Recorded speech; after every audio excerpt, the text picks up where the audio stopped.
네, 안녕하십니까. 저는 한겨레 신문에서 외교 안보 통일까지 논설을 쓰고 있는 길윤영이라고 합니다. 북한군 대부대가 지금 러시아에 파병이 됐지 않습니까? 조만간 러시아 영토인 쿠르스크주에서 우크라이나 군과 충돌을 할 거라는 그런 외신이 나오고 있는데요. 왜 이런 일이 발생했는지 1989년에 냉전이 끝났죠. 이후에 한 30여 년 만에 한국에 닥친 전쟁 위기라고 생각하고, 이 위기가 도대체 뭐고 어디서부터 유래했는지에 대해서 첫 번째 질문, 왜 우크라이나 전쟁이 발생했는가에 대해서 알아야 됩니다. 두 가지 의견이 갈려 있습니다. 첫 번째는 서구가 잘못한 거다. 러시아의 어떤 안보적 우려를 서구가 좀 침해한 거다라는 견해가 있습니다. 2차 대전이 끝나고 세계가 공산권과 민주진영으로 나뉘었잖아요. 그 민주진영에서 소련이나 동구권의 안보 위협이 굉장히 크니까 나토라는 게 생깁니다. 집단 안전보장 체제라고 얘기하는데요. 나토 회원국 하나가 이제 공격을 받으면은 그 회원국인 미국도 이제 공격받은 것으로 이해를 해서 같이 대응을 하는 거죠. 근데 이런 나토 시스템이 이어져 왔는데 이제 전쟁이 끝났잖아요. 소련이 해체가 됩니다. 그러면서 이제 독일 통일이라는 엄청난 사건이 발생했죠. 소련이나 러시아 입장에서는 그렇게 되면은 나토라는 게 점점 우리 쪽으로 가까워지지 않겠느냐, 우리가 안보 위협을 느낀다라고 이제 생각을 하게 되는 거죠. 그러면은 1인치도 나토가 동쪽으로 가지 않겠다고 약속을 합니다. 이 약속이 어떤 의미인가에 대해서도 그것도 엄청난 논란이 있는데요. 지도자 간의 구두적인 합의나 동의는 있었지만 법적 구속력이 있는 조약으로 이게 명문화가 된 건 아니고, 그 이후로 엄청나게 나토가 동진을 하게 되죠. 99년도에 냉전이 끝난 다음에 폴란드, 체코, 헝가리 이런 나라들이 나토에 들어가고, 2004년에는 소련에 있던 발트 3국 이런 나라들이 쭉쭉 나토에 들어가게 됩니다. 그렇게 되면서 가장 중요하게 이슈가 나오게 된 게 바로 오늘 얘기하는 우크라이나가 이제 나토에 가입을 할까 말까라는 이제 문제가 생기는 거죠. 이 우크라이나는 러시아한테 굉장히 중요한 나라고, 옛날에 소련 할 때 이제 큰 세계의 덩어리가 러시아, 우크라이나, 벨라루스 이렇게 세 나라입니다. 우크라이나까지 나토에 가입을 하면 러시아의 안보 이익을 엄청나게 침해하는 것이다라고 생각을 했고, 2008년도에 굉장히 유명한 부쿠레스트시티에서 나토 정상회의가 열리는데요. 우크라이나와 또 조지아라는 나라가 있습니다. 나토 회원국이 되고자 하는 염원을 우리가 환영한다 이렇게 얘기를 하거든요. 그러고 나서 이제 몇 달 뒤에 러시아가 트집을 잡아서 조지아에 침공을 하게 되는 거죠. 이런 긴 역사가 있습니다. 그래서 짧게 얘기하면은 러시아가 우크라이나를 침공한 거는 나토가 너무 동진을 해서 러시아의 전략적인 위협을 굉장히 줬기 때문에 러시아가 어쩔 수 없이 이제 방어적으로 행동을 한 거다라는 게 이제 주로 서구에서 얘기하는 첫 번째 원인이 되는 겁니다. 두 번째 원인이 뭐냐? 푸틴이 문제다라는 얘기입니다. 푸틴의 러시아관, 소련이 해체가 되고 우크라이나가 한 개의 독립된 나라로 독립을 한 거잖아요. 그거를 존중을 해줘야 되는데, 푸틴의 머릿속에서 우크라이나는 국가가 아니에요. 러시아의 영향권 아래에 있어야 되는 우리의 형제국가, 복속된 존재라는 이미지이기 때문에 이거를 잘 알 수 있는 게 2022년 2월 24일에 이제 전쟁이 시작되지 않습니까? 며칠 전에 푸틴이 굉장히 1시간 가까운 대국민 담화를 하는데, 거기서 뭐라고 얘기하냐면, 우크라이나는 진정한 국가로서 전통이 없다. 우크라이나는 볼셰비키 공산당이 만든 것이다. 우크라이나의 어떤 독립이나 국가성 완전히 부정을 합니다. 우크라이나라는 나라는 내 밑에 있어야 되고, 당연히 나의 영향을 받아야 되고, 친러 정권이 들어와야 되고, 내 말을 들어야 되는데, 아니 우크라이나 놈들이 친서방 정책을 쓰고 젤렌스키라는 이상한 대통령이 나와가지고 나토에 가입을 하려고 그래? 이건 용서할 수 없지? 이게 이제 전쟁의 원인이 됐다라는 견해입니다. 이 두 개가 견해가 엄청나게 이제 대립을 하고 있습니다. 그 세계 2차 대전 이후에 우리가 적어도 이제 무력을 통해서 상대국에 침입을 해서 그 나라의 영토를, 국경선을 변경하는 거는 우리가 안 하겠다고 얘기한 거잖아요.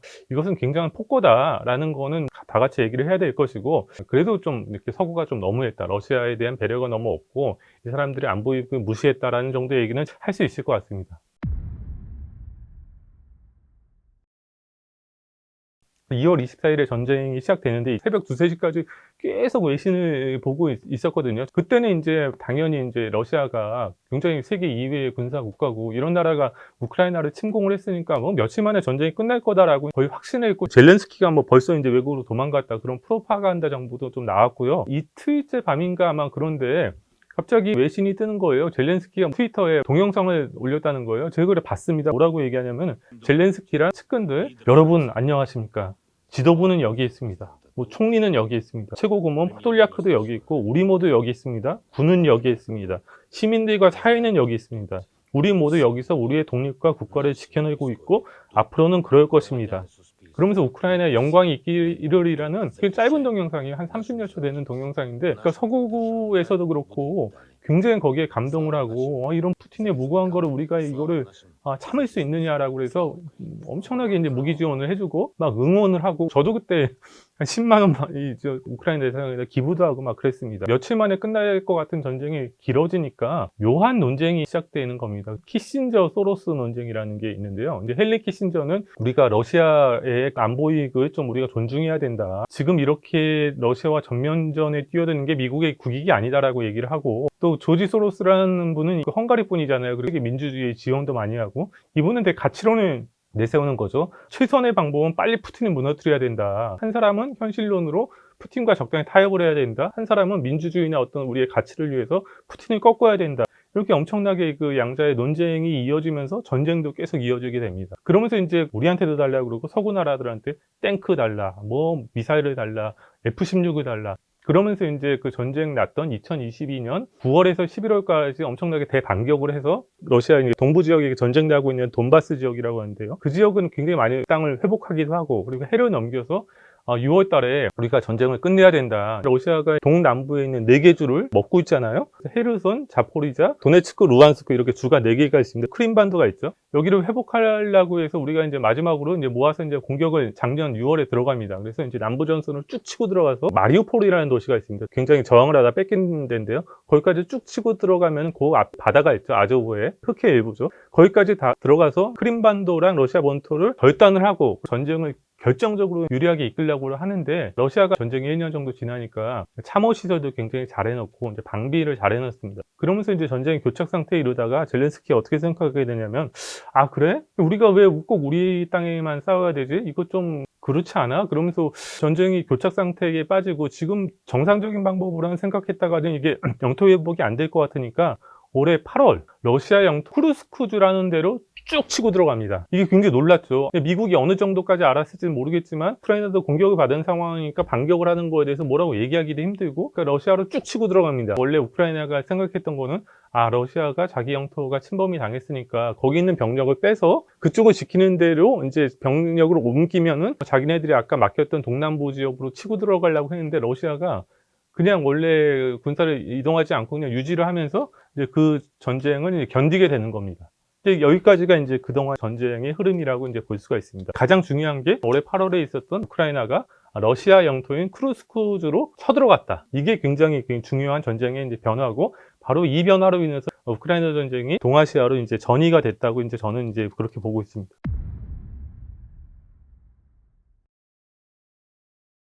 북러 관계에 대해서 이제 알아야 됩니다. 북한은 뭐 사실상 미국과 소련의 분할 점령에 의해서 한반도가 분리됐다는 건 다 아는 얘기고, 소련이 사실상 북한의 김일성이라는 사람을 끌어올려서 조선민주주의 인민공화국을 만든 거죠. 그리고 6.25도 스탈린의 허락을 받고 전쟁을 한 것이고, 그러면서 이제 1961년에 조약을 하나 맺습니다. 북소 5호 협조 호상원조 조약이라는 조약을 맺는데, 이 조약에 뭐가 있냐면요, 상호 방위 조약이라는 게 있어요. 최악 일방이 어떠한 국가 또는 국가연합으로부터 무력 침공을 당함으로써 전쟁 상태에 처하게 되면 최악 상대방은 지체 없이 자기가 보유하고 있는 온갖 수단으로 군사 및 기타 원조를 제공한다라고 얘기를 합니다. 북한이 공격받으면 소련이 지체 없이 모든 수단으로 군사적 및 기타 원조를 제공하고, 그 반대도 역시 그런 거겠죠. 굉장히 수준이 높은 상위 방위 조약입니다. 이렇게 쭉 오다가 1989년에 냉전이 끝나고 한국과 소련이 이제 수교를 하게 됩니다. 노태우 대통령 때 있었던 한소 수교죠. 그 직전에 한국이랑 수교를 하게 됐다는 사실을 전하려요, 세바르노 나제 소련 외무장관입니다. 이분이 평양에 갑니다. 그때 날씨도 안 좋고 굉장히 좋지 않은 뉴스를 전하러 가니까 피차에 왜 왔는지 아는 거죠. 김영남 외교부장을 만납니다. 이때 북한 입장에서는 굉장히 배신이죠. 그래가지고 이 양반이 막 소리를 지르면서, 그렇게 되면은 우리는 이때까지 동맹 관계에 의거했던 일부 무기들도 자체로 마련하는 대책을 세우지 않을 수 없게 됐다라고 얘기를 합니다. 동맹 관계에 의거했던 일부 무기라는 거는, 한국은 미국으로부터 해구산 아래에 있는 거고, 그 북한은 소련에 있는 해구산 아래에 있는 거잖아요. 소련이 한국이랑 수교를 하게 되면은 그게 굉장히 약화되는 거 아닙니까? 그러니까 우리 홀로 핵 개발을 하겠다라는 사실상 선언입니다. 이 선언 이후 30몇 년 만에 지금의 현실이 된 거죠. 이렇게 되면서 북러 관계가 굉장히 냉랭해집니다. 2000년도에 북러 5호 선린 협조조약이라는 걸 맺는데, 이 조약에는 아까 말씀드렸던 상공호 방위 의무 조항이 없습니다. 사실상 뭐 서로 뭐 옛날에 우호국이긴 했지만 소닥보듯 하는 뭐 그런 관계가 된 거죠. 그러면서 러시아는 이제 그 한국이 이제 나라가 잘 살고 경제가 발전돼 있으니까 극동에 있는 일본이나 한국이랑 이제 같이 잘 그 협력을 해서 이제 극동을 개발해보자라고 이제 생각을 하게 되는데, 역대 정부들도 러시아랑 관계를 이렇게 강화하는 정책을 쭉, 그거는 보수좌우 관계없이 쭉 정책을 펴왔던 거고, 이명박 정부 때는 양국 관계가 전략적 협력 동반자 관계로부터 격상되는 그런 일까지 이제 발생하게 됩니다.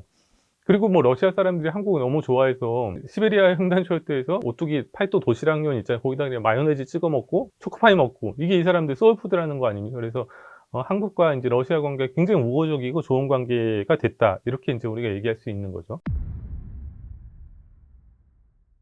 전쟁이 그런데 우크라이나 입장에서도 그렇고 러시아 입장에서도 그렇고 굉장히 길어지게 되는 거죠. 한 며칠을 할 줄 알았는데 3년까지 하게 되니까 무기가 부족해지는 겁니다. 러시아랑 우크라이나랑 싸우고 있는 그 지역이 뭐 2차 대전에서는 독일이랑 소련이랑 엄청나게 싸웠던 지역이잖아요. 대규모 평야지대고 드론을 띄워가지고 저기 어디 있나를 딱 본 다음에, 아, 저기 있다 그러면은 거기다가 엄청나게 이제 포탄을 때려 박아서 전차로 쭉 밀고 들어가는 전쟁이 이제 이 전쟁의 양상인데, 포탄이 엄청나게 필요하게 되는 겁니다. 고도에 따라 다르지만 러시아는 뭐 하루에 10,000발을 쏘네, 15,000발을 쏘네, 그 우크라이나는 6,000발을 쏘네, 7,000발을 쏘네, 온갖 이게 보도가 많아지는데요. 근데 러시아는 이 포탄을 어디서 갖고 오냐? 2022년 전쟁이 날 첫 해부터 북한에서부터 좀 갖고 왔다는 게 정보나 보도가 있고, 작년 7월 무렵에 백악관이 북한이 무기를 제공하겠다라고 정식적으로 이제 발표를 하죠. 근데 우리한테도 이제 그 포탄 요구가 오게 됩니다. 작년 2, 3월에 미국에 있던 병사 하나가 정보를 빼가지고 우리 대통령실에서 러시아 포탄을 줄 것인가 말 것인가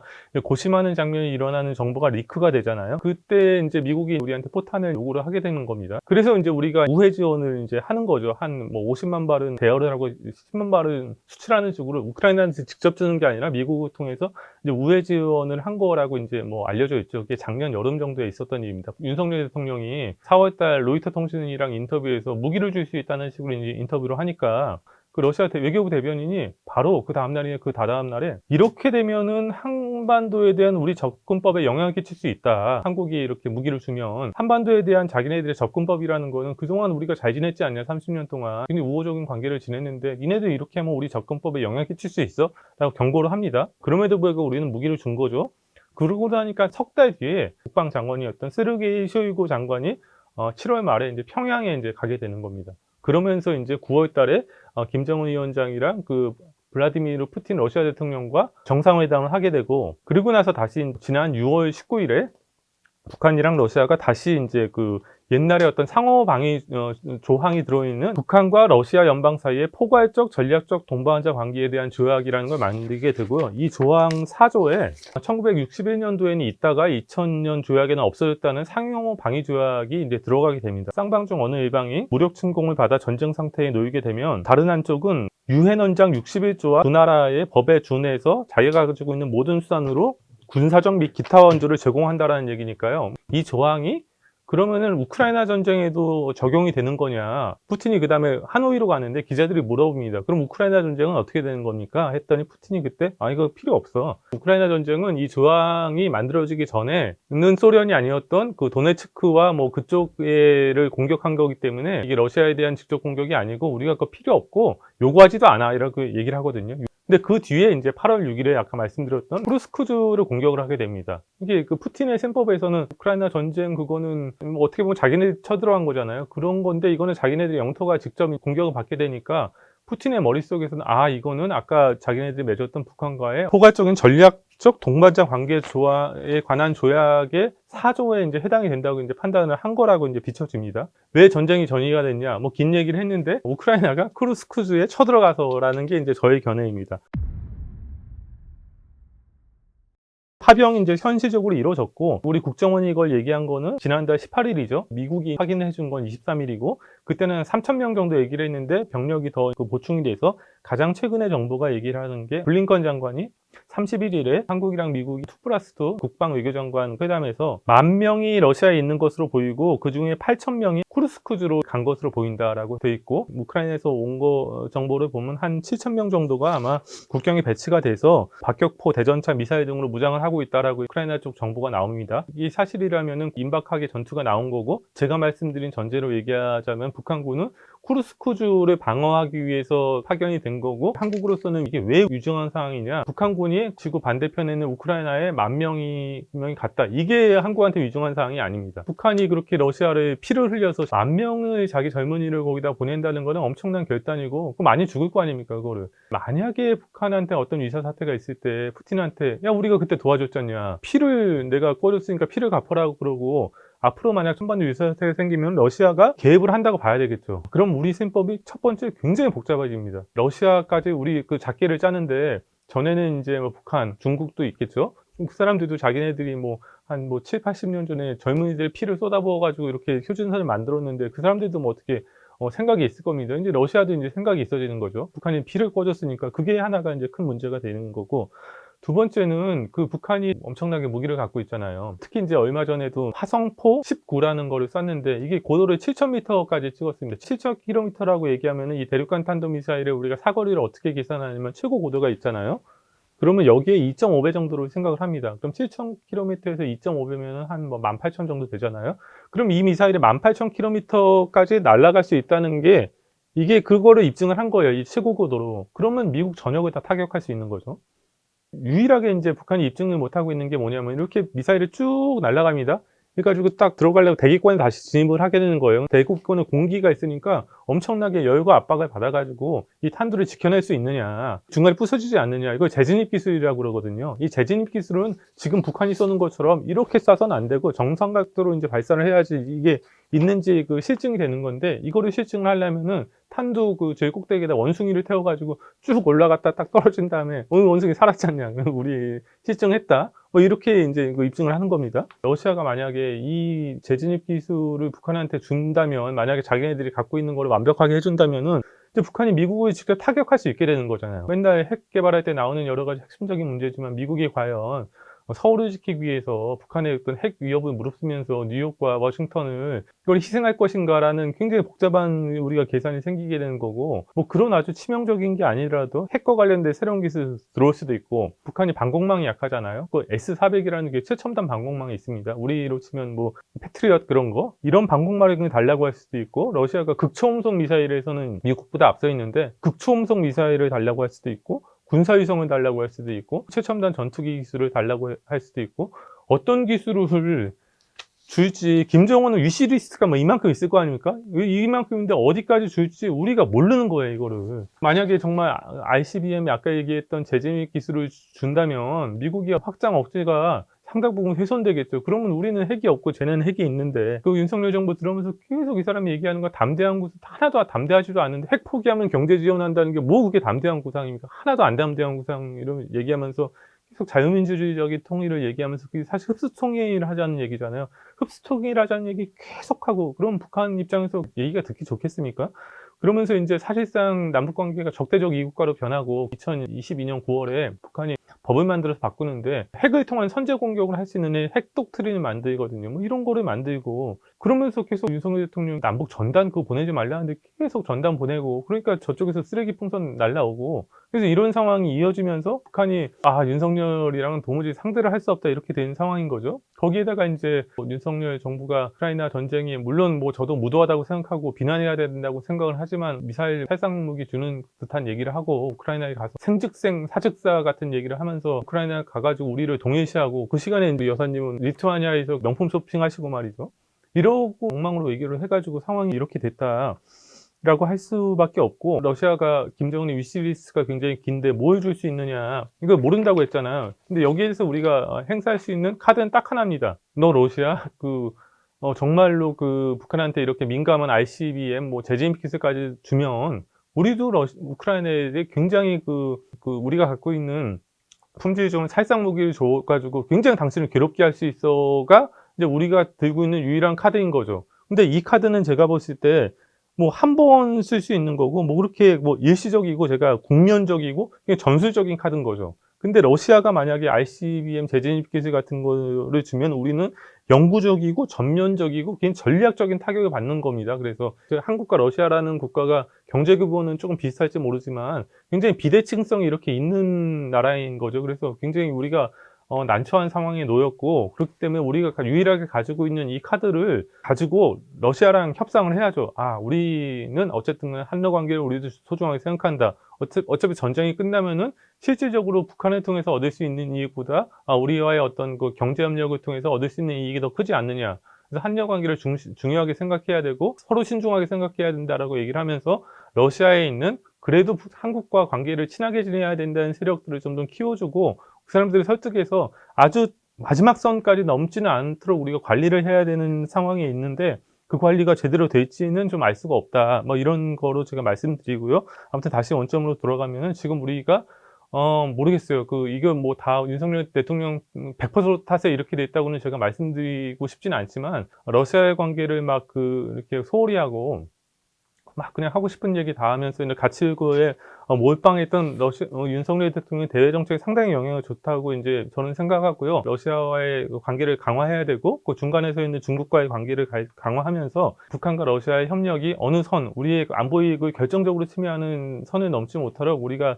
굉장히 러시아의 관계를 유의 깊게 잘 외교를 해야 된다라는 얘기를 마지막으로 드리면서 마치겠습니다.